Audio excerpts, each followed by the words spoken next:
económico, un acto financiero, un acto de recursos, pero es fundamentalmente un acto de soberanía del Estado. O sea que con esta constitución no se podrían hacer asociaciones donde PDVSA no esté en mayoría accionaria. Así es, no hay manera de hacer ese planteamiento. Yo sé que la redacción fue infeliz, pues la redacción dice es culpa de la Constitución. No es culpa.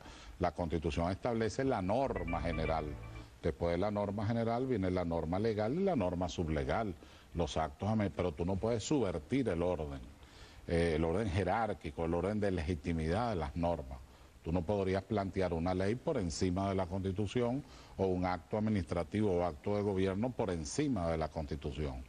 Y también hay otros elementos preocupantes que tienen que ver con la privatización de la educación, con la privatización de la salud. Cuando tú ves el conjunto de ese grave documento, que insisto, y yo debo creerlo así, pues además una persona a quien yo le tengo respeto y confianza, a Ramón Guillermo Aveledo, lo desconoció, que es el que coordina la MUD, en definitiva.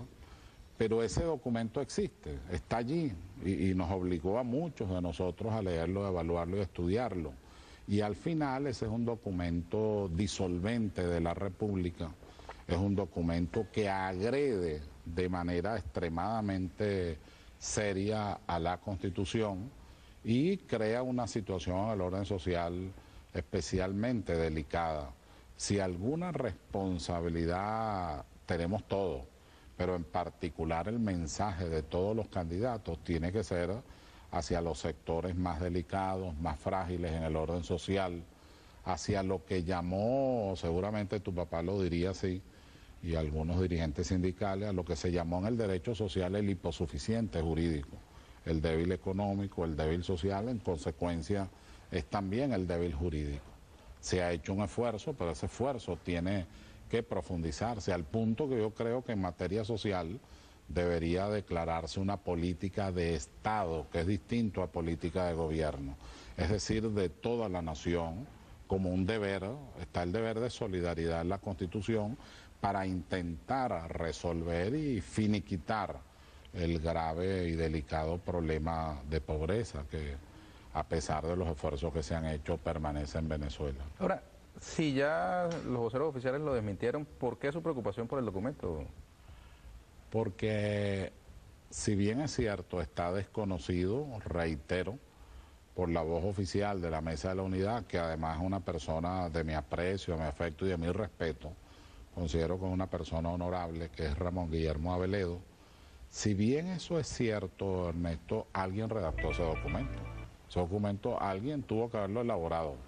Además tiene una armonía, no es que el documento, una cosa es que diga que el documento es nefasto, es infausto, pero yo no puedo decir que el documento no tiene una estructura lógica que te permite decir, bueno, este es el capitalismo más salvaje, te permite decir, bueno, regresamos a la época del oficiócrata, al inicio del capitalismo, o te permite decir, bueno, este es un neoliberalismo pues en términos verdaderamente graves. ¿Por qué? Porque tiene una estructura lógica. Entonces alguien, supuestamente, pienso yo, de alguna manera quiso expresar unas ideas allí que nosotros tenemos que contradecir y tenemos que negar. Además quiero agregar, ya lo hago como católico, ya no lo estoy haciendo como un analista, como un constitucionalista, lo hago como católico, varias de los planteamientos que ahí se hacen enervan, violentan, menoscaban la doctrina social de la Iglesia. Si tú tomas la Rerum Novarum, la Mater et Magistra, Laborem et Exercens, todas las encíclicas fundamentales de orden social de la doctrina de la Iglesia, sin tocar el Evangelio, que siempre será más avanzado, tú te das cuenta que ellas se orientan hacia el débil, se orientan hacia el pobre y se orientan hacia la dignidad de la persona humana. Bueno, eso se desconoce allí, la liberación de los precios, eso de darle, dice así, la frase dice así, hay que darle condiciones mínimas a los pobres, por favor, tienes que darle condiciones máximas, no las mínimas, es al revés, es una visión tremendamente discriminatoria y dañina.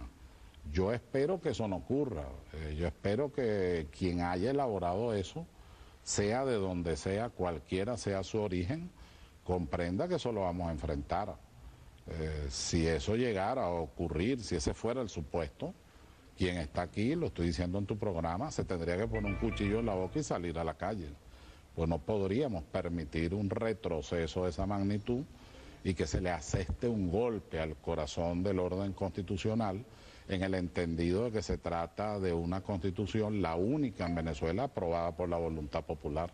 Doctor Escarrá, continuamos sobre este tema y otros más después de la siguiente pausa. Ya venimos con Germán Escarrá.